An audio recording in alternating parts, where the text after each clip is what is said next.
surga, terima kasih kami masih punya kesempatan untuk beribadah. Bahkan kami sudah mulai memasuki bulan Desember, di mana kami akan merayakan hari kelahiran-Mu. Tuhan, berkati waktu-waktu pemberitaan firman-Mu ini, supaya setiap benih firman Tuhan yang ditaburkan tidak kembali dengan sia-sia, tetapi membuat hidup kami berubah semakin serupa dengan Kristus Yesus junjungan kami. Kami menyerahkan media yang kami gunakan untuk beribadah. Kami gunakan tempat dimanapun kami beribadah. Kami menyerahkan hati dan pikiran kami supaya bisa fokus mendengarkan firman-Mu dan tidak dicuri oleh si iblis. Hanya di dalam nama Yesus kami berdoa dan bersyukur. Amin. Shalom Bapak Ibu Saudara. Selamat Natal.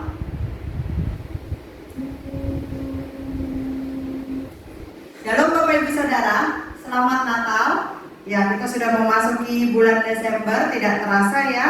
Sebentar lagi kita akan mengakhiri tahun 2020 ini dan masuk ke tahun 2021. Mungkin Natal kali ini kita rayakan secara berbeda. Lebih banyak online, tidak ke mall, tidak belanja-belanja. Ya, udah bisa makan aja udah bersyukur Bu, udah bisa lewatin hari aja udah bersyukur, entah kapan pandemi ini berakhir. Nah, Bapak Ibu Saudara, memang sebagian besar orang di dunia ini sebelum pandemi juga sudah kehilangan arti Natal yang sebenarnya. Loh, kok bisa? Bagaimana mungkin? Bagaimana mungkin mereka bisa kehilangan arti Natal sebelum pandemi? Kan gak ada apa-apa, kan bisa dirayain, kan bisa datang ke gereja, kan bisa ikut ibadah di mana-mana, kan bisa banyak acara yang dihadiri berkaitan dengan Natal, iklan di mana-mana, promosi-promosi Natal, acara Natal, dan setiap tahun selalu ramai, selalu heboh.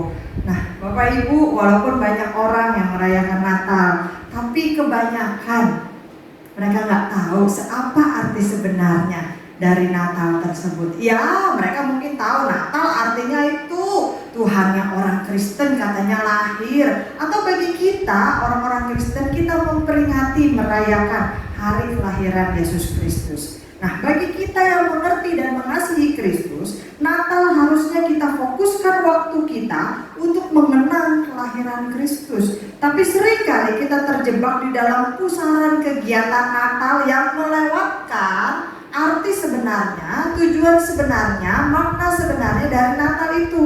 Nah, iblis seringkali mengacaukan konsep Natal ini dengan pernak-pernik perlengkapan Natal. Kalau Bapak Ibu Saudara lihat pohon Natal ini, setelah dihias begini dengan pernak-perniknya terlihat baik, terlihat bagus. Tapi kalau iblis yang merepotkan hidup kita dengan pernak-pernik kegiatan Natal, itu malah membuat jadi kacau. Kita tidak fokus dan kita kehilangan arti Natal yang sebenarnya. Yuk, hari ini melalui kitab Injil kita akan melihat bagaimana si iblis melakukan caranya membuat kita orang-orang Kristen kehilangan arti atau makna Natal yang sebenarnya. Kita lihat yang pertama, Lukas 2 ayat yang ke-7. Lukas 2 ayat yang ke-7. Boleh saya minta tolong TV-nya dinyalakan? Ya, Lukas 2 ayat yang ke-7 kita akan lihat sama-sama. Sudah ditampilkan di layar? Ya. Dan ia melahirkan seorang anak laki-laki, anaknya yang sulung, lalu dibungkusnya dengan lampin dan dibaringkannya di dalam palungan. Karena tidak ada tempat bagi mereka di rumah penginapan. Nah, tidak ada tempat bagi mereka di rumah penginapan. Jadi Bapak Ibu Saudara, orang pertama yang kehilangan arti Natal itu sebenarnya adalah si penjaga penginapan tersebut. Dia tidak bisa membawa masuk Maria dan Yusuf karena tidak ada kamar bagi mereka. Kelihatannya dia tidak peduli dengan kondisi Maria yang waktu itu sedang hamil besar, dalam kondisi berjalan susah payah, berjalan berkilo-kilometer, naik keledai, keceklak, kecekluk, kejeglak, kejegluk. Lah wong orang hamil tua, naik mobil aja rasanya bisa nggak nyaman, naik bajai bisa bergetar-getar, ini disuruh berkilo-kilometer, naik keledai. Tapi dia tidak peduli dan Alkitab tidak mencatat bahwa penjaga penginapan itu pergi mencari bantuan. Orang-orang pada abad pertengahan memang ramah pada waktu itu. Baik, perhatian, mereka bukanlah orang-orang barbar, tetapi juga bukan orang yang suka membiarkan seorang perempuan melahirkan sendirian sebenarnya. Nah, dalam kasus ini, kalau kita lihat kebiasaan mereka, maka mereka adalah kejam. Lukas menceritakan kepada kita, Maria membaringkan bayinya di dalam palungan. Bapak Ibu Saudara, kalau kita lihat drama-drama Natal, kalau kita lihat anak-anak sekolah minggu, jadi Maria, jadi Yusuf, ada yang bawa-bawa boneka lalu diletakkan di palungan, itu palungannya bersih karena memang disetting untuk drama. Tetapi palungan yang sebenarnya itu adalah bak untuk memberi makan hewan. Artinya sama sekali jauh dari higienis, sama sekali tidak bersih. Mana ada sih hewan makan pakai sendok dan garpu? Coba domba, keledai, kuda, kambing makan pakai sendok garpu. Aduh, awas ya, berantakan, mulutnya dilap dulu. Nggak ada, Bapak Ibu Saudara. Mereka makan pasti berantakan. Apalagi mereka hewan memamah biak yang dikunyah-kunyah berantakan dan kemudian kotor kemana-mana. Nah, kain yang dibungkuskan kepada bayi Yesus itu kain lampin, kain yang panjang, dililit. Bisa kita bayangkan betapa sedihnya Maria, betapa beratnya penderitaannya. Maria membungkus Yesus dengan kain lampin. Kalau kita lihat lagi di drama atau di film atau di gambar, sangat cantik, tetapi sebenarnya menyedihkan, kesepian dan sendirian. Seharusnya pada waktu itu Maria ditemani oleh kaum perempuan lainnya. Maria bersama-sama didukung, disupport dengan kaum perempuan, diberikan pertolongan, diberikan perhatian, diberikan dukungan. Ayo dorong, push, tarik nafas, satu, ayo kamu bisa. Tangannya dipegang, digenggam, keringatnya mungkin dielapin. Ayo sekali lagi ya, sedikit lagi ya. Tapi pada waktu itu Maria justru berjuang sendirian. Tidak ada yang membantunya. Mungkin ada Yusuf, tapi Yusuf juga belum punya pengalaman apa-apa. Dia juga tidak punya pendidikan medis. Yusuf juga bukan seorang tabib atau seorang dokter.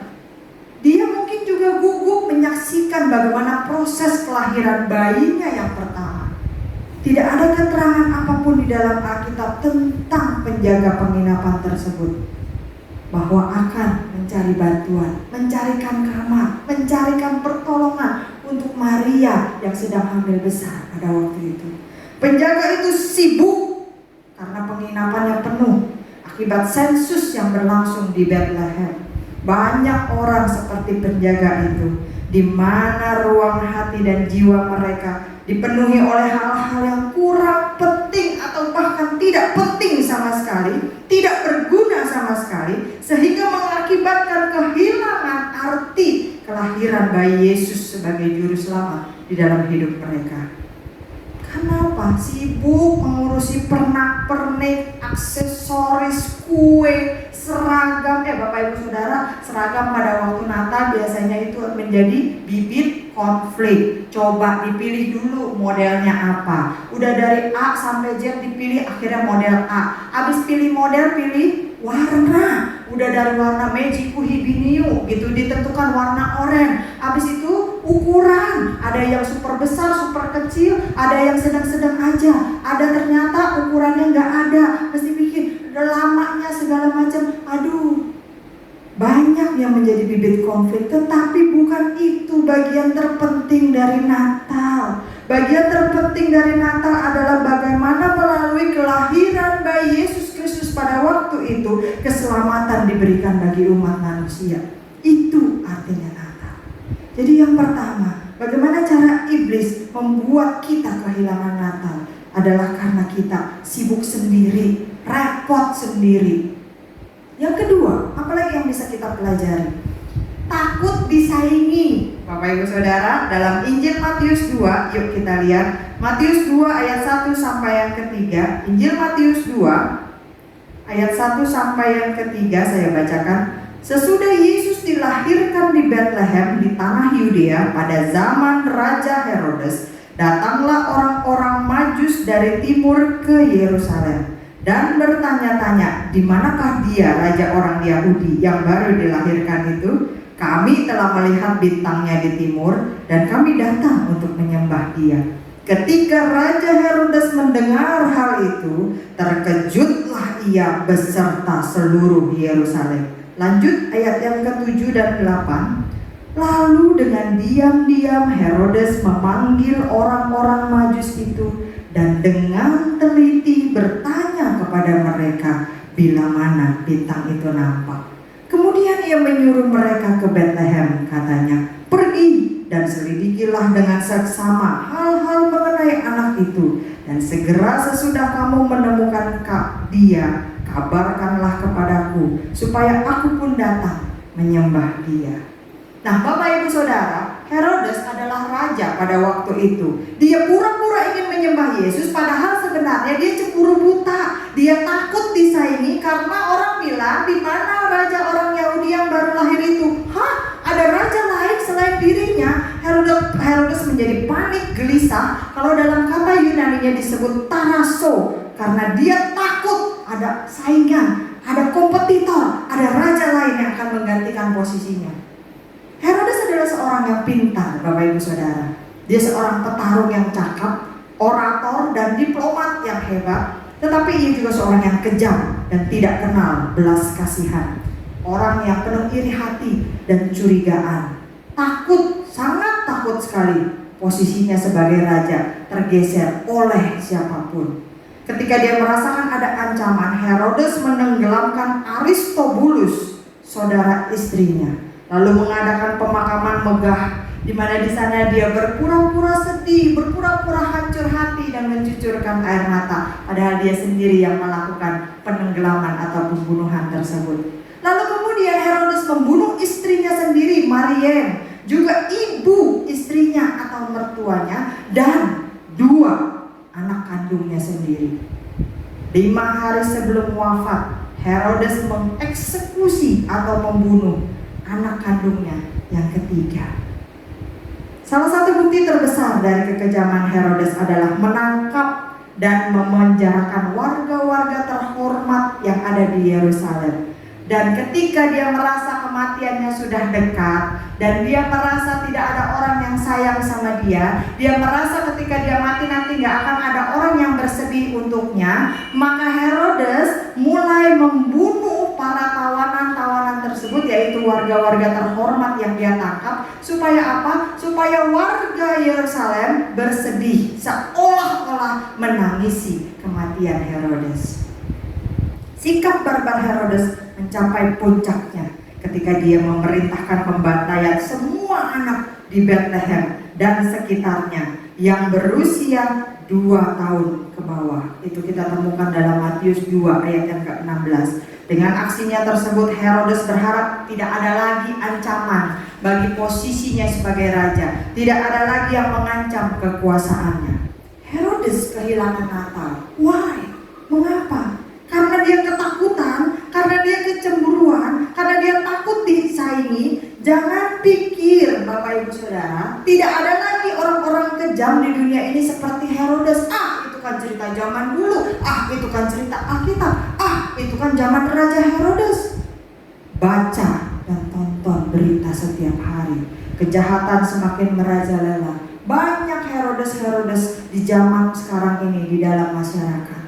Sekarang ini banyak orang takut untuk menyerahkan rencana, kepentingan, dan nilai-nilai moral mereka. Mereka takut datang kepada Kristus, mereka takut percaya kepada Kristus, mereka takut mengaku sebagai orang Kristen, karena mereka merasa kalau jadi orang Kristen, kalau menjadi orang percaya itu hanya akan mengekang gaya hidup mereka.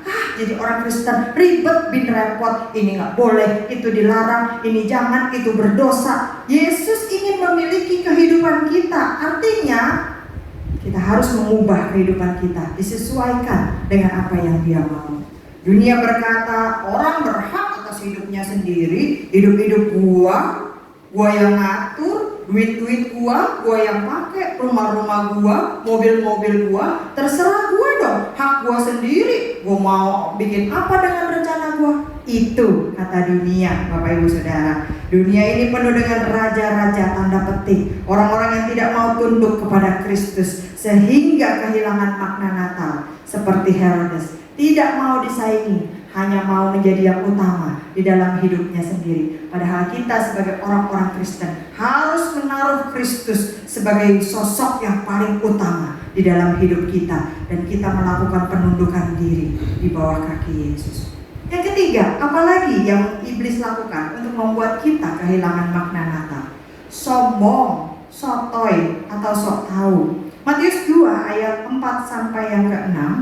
Matius 2 ayat 4 sampai yang ke-6 tadi sudah kita baca, saya akan ulangi. Dan bertanya-tanya, di manakah dia, raja orang Yahudi yang baru dilahirkan itu? Kami telah melihat bintangnya di timur, dan kami datang untuk menyembah dia. Ketika Herodes mendengar hal itu, terkejutlah ia beserta seluruh Yerusalem. Maka dikumpulkannya semua imam kepala dan ahli Taurat bangsa Yahudi. Lalu dimintanya keterangan dari mereka di mana Mesias akan dilahirkan. Mereka berkata kepadanya, di Betlehem di tanah Yehuda, karena demikianlah ada tertulis dalam kitab Nabi. Dan engkau Betlehem tanah Yehuda, engkau sekali-kali bukanlah yang terkecil di antara mereka yang memerintah Yehuda, karena daripada mula akan bangkit seorang pemimpin yang akan menggembalakan umatku Israel. Nah, ayat yang tadi kita baca ini mencatat bahwa Herodes mengumpulkan ahli-ahli pemerintahan, bahasa, astrologi, kebudayaan, politik, ahli Taurat, ahli agama, semua ahli dia kumpulkan. Nah, sebenarnya ahli-ahli Taurat dan para imam udah tahu di mana Mesias akan dilahirkan. Karena Mika 5 ayat yang kedua sudah meramalkan, sudah menubuatkan bahwa Betlehem akan menjadi tempat kelahirannya. Itu ada di ayat yang tadi sudah kita baca juga. Nah, satu hal yang masih ditunggu bangsa Yahudi sampai hari ini adalah Mesias itu datang. Mereka menunggu pembebas sepanjang sejarah mereka, khususnya pada waktu itu ketika mereka berada di bawah penjajahan bangsa Romawi. Nah, bagaimanapun imam-imam dan ahli Taurat yang sudah tahu ada kelahiran Mesias, sudah tahu ada nubuatan, sudah tahu di mana TKP-nya, sudah tahu di mana lokasinya, tetapi mereka tidak tergerak untuk mencari tahu bahwa apakah mungkin bayi itu adalah Mesias.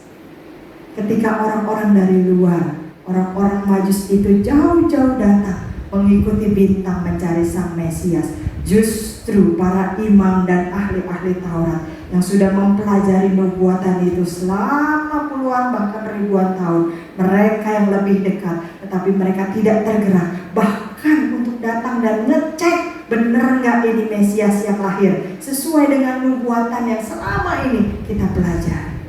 Mengapa mereka kehilangan Natal?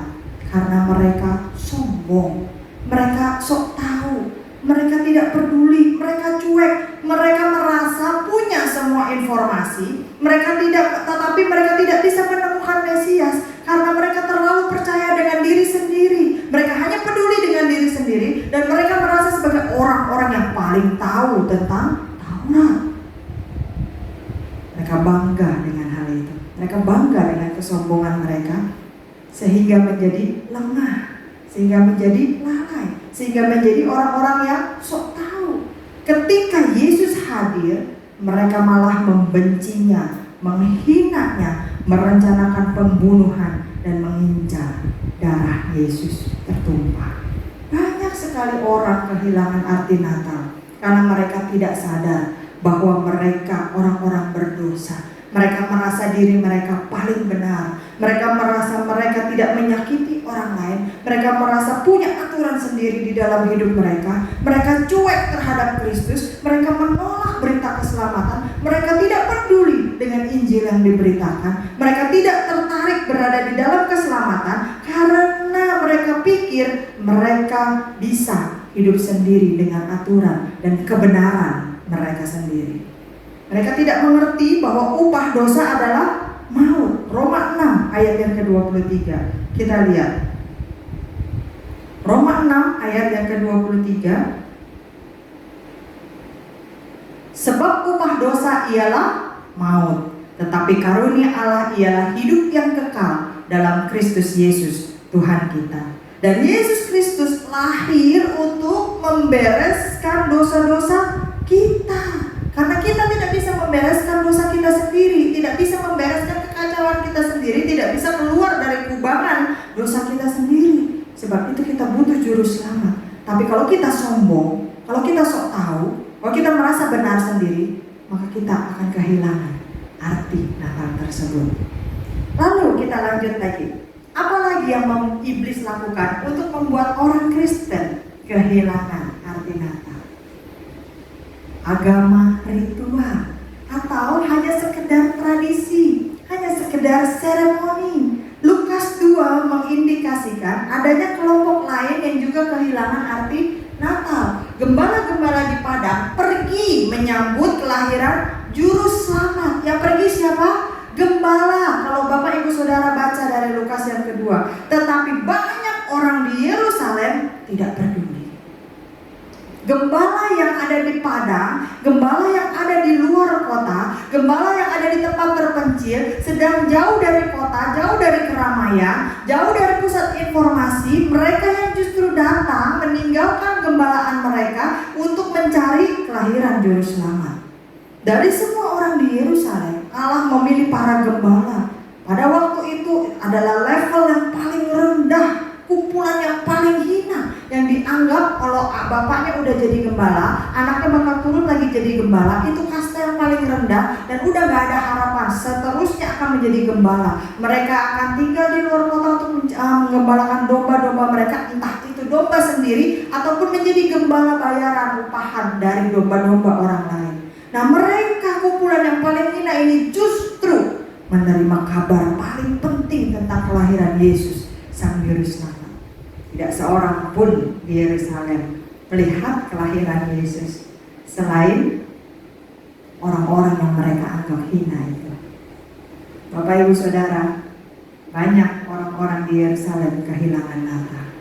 Kelahiran Yesus merupakan terwujudnya semua impian sebenarnya, harapan, peristiwa yang mengubah dunia. Bagaimana seorang juru selamat, bagaimana Allah telah berubah menjadi manusia untuk menyelamatkan manusia dari dosa mereka. Tapi mereka cuek, mereka sibuk dengan ritual mereka sibuk dengan seremoni mereka sibuk dengan tradisi-tradisi agama mereka sibuk dengan peraturan-peraturan mereka sendiri. Ketika Yesus bertanya di dalam Matius 16 ayat yang ke-13, dalam Matius 16 ayat yang ke-13, kata orang, siapakah anak manusia itu? Jawab mereka, ada yang mengatakan Yohanes Pembaptis, ada juga yang mengatakan Elia, dan ada pula yang mengatakan Yeremia atau salah seorang dari para nabi. Lalu Yesus bertanya kepada mereka, tetapi katamu, siapakah aku ini? Maka jawab Simon Petrus, engkau adalah Mesias, anak Allah yang hidup. Kata Yesus kepadanya, berbahagialah engkau Simon bin Yunus, sebab bukan manusia yang menyatakan itu kepadamu, melainkan Bapakku yang di sorga, dan seterusnya. Semua tebakan manusia itu sama. Yesus tidak cocok dengan sistem keagamaan yang mereka buat. Yesus tidak cocok dengan tradisi yang mereka buat. Yesus tidak cocok dengan adat istiadat yang mereka buat. Dan orang-orang yang ngotot, yang kekeh, tidak mau berubah, tetap dengan pemegang tradisi, tidak akan pernah menyadari siapa Yesus. Sampai pada waktu itu Yesus menyampaikan khotbah di bukit pada Matius 5, Matius pasal 5 sampai Matius pasal yang ke-7. Kalau Bapak Ibu Saudara baca mulai Matius pasal yang ke-5 sampai Matius pasal yang ke-7, dan kemudian kita lihat Matius 7 ayat yang ke-28. Nah, ini akhirnya. Dan setelah Yesus mengakhiri perkataan ini, takjublah orang banyak itu mendengar pengajarannya, sebab ia mengajar mereka sebagai orang yang berkuasa, tidak seperti ahli-ahli Taurat mereka. Pada waktu itu baru orang mengenal, baru orang tahu siapa Yesus itu. Jadi iblis menggunakan agama, iblis menggunakan tradisi, iblis menggunakan seremonial, iblis menggunakan ritual. Ya udahlah ya, kalau bulan Desember namanya juga orang Kristen, ya ngerayainnya Natal dong ya. Ya kalau bulan Desember ya kita kan harus ke gereja, kita nyanyi malam kudus, sunyi senyap. Udah biasa tiap tahun begitu. Ya kalau bulan Desember kan harus tukar-tukar kado tuh ya. Kalau sekarang lagi pandemi, biasanya mah di gereja ada acara tukar kado. Nanti terus dia dapat souvenir dari gereja, itu yang penting. Ya udah biasa lah. Nanti kalau udah lewat bulan Desember ya udah. Pokoknya tiap bulan Desember ya adatnya begitu, tradisinya begitu, seremoninya begitu, kebiasaannya begitu. Bapak Ibu Saudara, jangan jadikan Natal hanya sekedar tradisi, hanya sekedar ritual, hanya sekedar seremonial. Itu akan membuat kita sama seperti orang-orang di Yerusalem pada waktu itu yang kehilangan arti Natal karena hanya berpikir itu sekedar ritual. Kelahiran Yesus bukan ritual, kelahiran Yesus bukan tradisi, kelahiran Yesus mengubah dunia karena seorang juru selamat telah lahir bagi dunia ini. Kemudian apa lagi? Iblis membuat pemujaan terhadap berhala. Itu membuat kita kehilangan arti Natal. Nah, bangsa Romawi juga kehilangan Natal, Bapak Ibu Saudara. Sebelum kematiannya, Yesus menghadap Pilatus, gubernur Romawi untuk Yudea, dalam Yohanes 18 ayat 28 sampai 40. Yesus juga dieksekusi oleh bangsa Romawi dalam Matius 27 ayat 27 sampai 36. Prajurit Romawi disuruh berbohong tentang kebangkitan Yesus dan menutupi fakta bahwa Yesus benar-benar bangkit. Mereka bilang mayatnya dicuri oleh murid-muridnya dan seterusnya. Itu dalam Matius 28 ayat 11 sampai yang ke-15. Bangsa Romawi kehilangan arti Natal karena pemujaan berhala yang mereka lakukan. Apa yang mereka kerjakan? Mereka memuja diri mereka sendiri sebagai dewa atau Tuhan. Kristus tidak cocok dengan mereka. Mereka menyembah banyak dewa, banyak dewi. Puncak pemujaan mereka adalah kaisar mereka yang dianggap sebagai keturunan dewa. Nah, dunia sekarang ini juga sedang melakukan penyembahan berhala, menyembah kepentingan diri sendiri, menyembah uang, menyembah free sex, menyembah materi, menyembah mobil, rumah, menyembah pekerjaan, menyembah kekuasaan, menyembah gengsi. Itu semua yang mereka anggap penting dan mereka taruh yang paling utama. Semua hal tersebut adalah dewa-dewi berhala pada abad modern ini. Kalau kita orang yang mengejar kesenangan duniawi semata, lebih mengutamakan kesan daripada kebenaran, lebih mengutamakan hal-hal lahiriah yang bisa hilang ketimbang hal-hal rohani, hati-hati Bapak Ibu Saudara. Mungkin kita sudah mulai masuk ke arah penyembahan berhala di zaman modern ini, dan kita sudah mulai kehilangan arti Natal. Tidak harus kok waktu Natal beli baju baru, tidak harus kok waktu Natal pamer-pamer perhiasan, tidak harus kok waktu Natal beli-beli makanan mewah, tidak harus kok waktu Natal kita mengadakan open house mengundang seluruh RT RW kelurahan kecamatan. Tidak harus kok waktu Natal kita pergi liburan keliling dunia. Tidak harus hal-hal materi seperti itu. Tapi cek bagaimana ketika Natal ini, apakah rohanimu semakin bertumbuh, semakin maju, mendekat kepada Kristus, atau malah semakin mundur dibandingkan Natal tahun yang lalu? Itu yang paling penting. Kalau kita sudah mulai lebih mengutamakan hal-hal materi, lebih mengutamakan hal-hal yang tampak semu di depan mata, hal-hal jasmania, hati-hati. Jangan-jangan kita sudah mulai terseret ke arah penyembahan berhala. Coba cek apakah ada berhala di dalam hidup. Yang terakhir Bapak Ibu Saudara, bagaimana cara iblis membuat kita kehilangan arti Natal? Dengan meremehkan. Nah, ini seringkali penyakit yang ada pada setiap orang, cuma nggak disadari. Mungkin yang paling menyedihkan dari semuanya di dalam kisah kelahiran Yesus ini justru adalah orang-orang Nazaret. Mereka yang paling terkena dampak kehilangan Natal.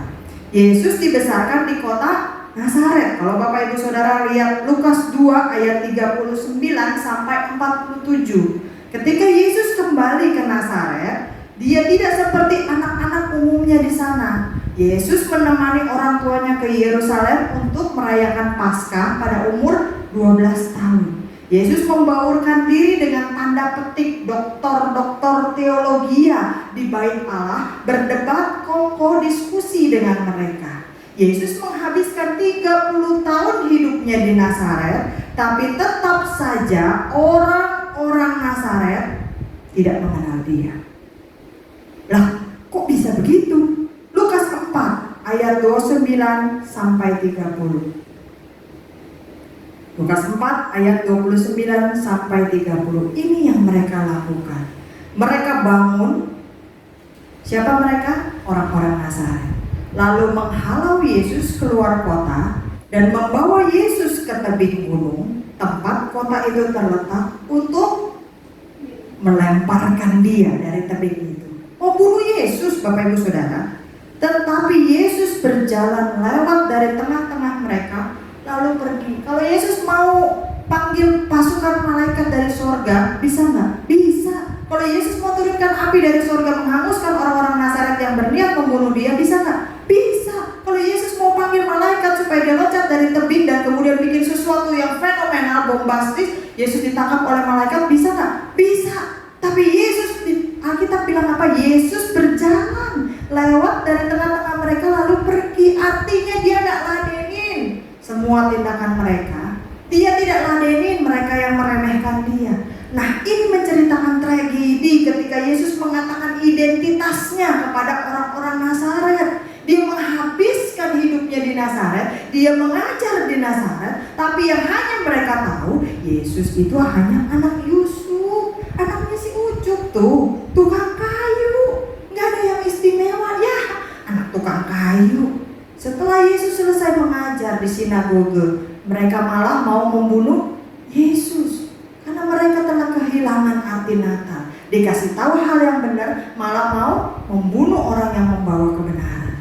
Orang-orang Nazaret kehilangan arti Natal karena keakraban yang berlebihan, sehingga mereka meremehkan Yesus. Ya, Yesus gua tahu tuh waktu kecilnya masih ingusan ya. Itu kan Yesus yang ngajar kemarin. Itu kan dulu suka berantem sama anak gue, rebutan itu kacang kan. Ya, itu si Yesus gua tahu tuh waktu dulu itu tuh bantuin bapaknya bikin kayu. Ya, gua tahu itu kecilnya. Mana anak tukang kayu? Sekolah di mana dia? Belajar di mana dia? Kok tiba-tiba sekarang dia mau jadi pengajar buat kita semua? Nggak level. Dia tetap anak tukang kayu. Itu yang ada di dalam pikiran orang-orang Nazaret. Dalam Markus 6, Yesus sangat heran atas ketidakpercayaan mereka. Coba kita lihat Markus 6, Markus pasal yang ke-6, ayat yang pertama. Kemudian Yesus berangkat dari situ dan tiba di tempat asalnya, sedang murid-muridnya mengikuti dia. Pada hari Sabat, Yesus mulai mengajar di rumah ibadat, dan jemaat yang besar takjub ketika mendengar dia. Dan mereka berkata, dari mana diperolehnya semuanya itu? Hikmat apa pulakah yang diberikan kepadanya? Dan mujizat-mujizat yang demikian, bagaimanakah dapat diadakan oleh tangannya? Bukankah ia ini anak tukang kayu, anak Maria, saudara Yakobus, Yoses, Yudas, dan Simon? Dan bukankah saudara-saudaranya yang perempuan ada bersama kita? Lalu mereka kecewa dan menolak Yesus. Maka Yesus berkata kepada mereka, seorang nabi dihormati di mana-mana, kecuali di tempat asalnya sendiri, di antara kaum keluarganya dan di rumahnya. Lalu apa yang terjadi karena mereka tidak percaya? Yesus tidak dapat mengadakan satu mujizat pun di sana, kecuali menyembuhkan beberapa orang sakit dengan meletakkan tangannya di atas mereka. Keakraban yang berlebihan sehingga membuat mereka kehilangan arti Natal, membuat mereka meremehkan Yesus, membuat mereka menolak Yesus. Itu kan teman main gua dulu, itu kan anak tukang kayu, membuat hati mereka mengeras dan membatu, sehingga kebenaran apapun yang disampaikan melalui Yesus mereka tolak karena mereka meremehkan sosok Yesus.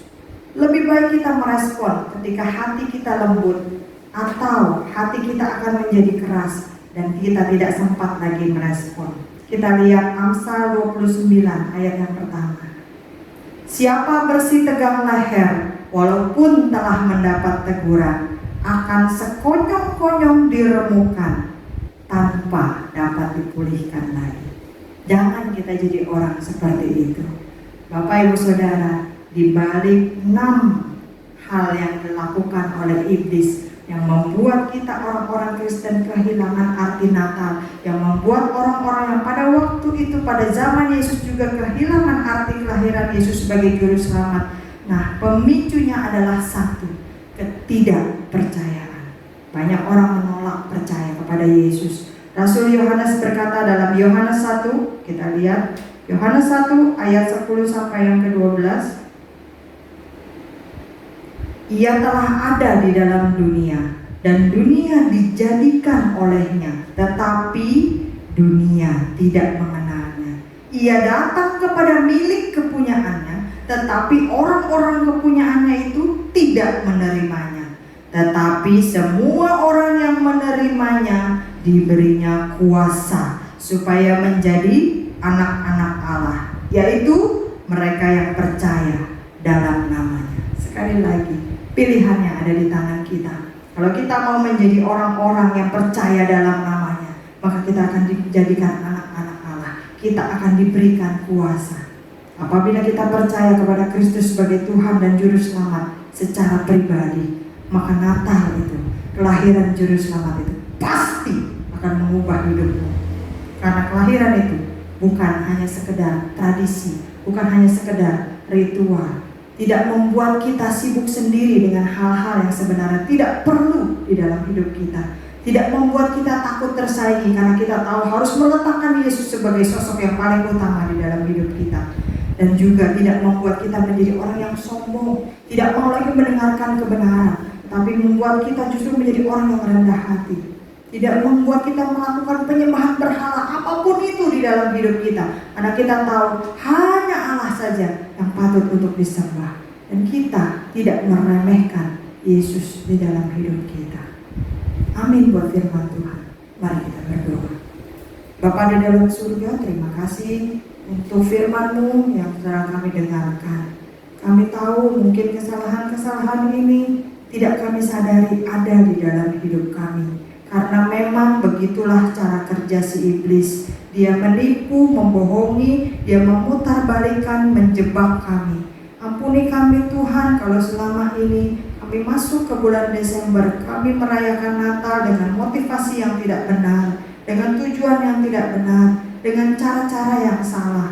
Mulai hari ini Tuhan, mulai bulan ini, mulai saat ini, mulai tahun ini, kami rindu hati kami diperbaharui dengan kelahiran Sang Juru Selamat. Walaupun kami hidup ribuan tahun setelah peristiwa itu terjadi, tapi kami tetap percaya kuasanya tetap berlaku di dalam hidup kami, mampu memulihkan dan mengubah hidup kami.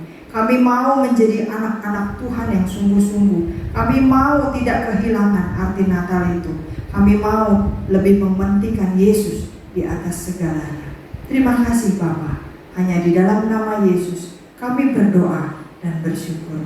Yang percaya bersama kita katakan amin.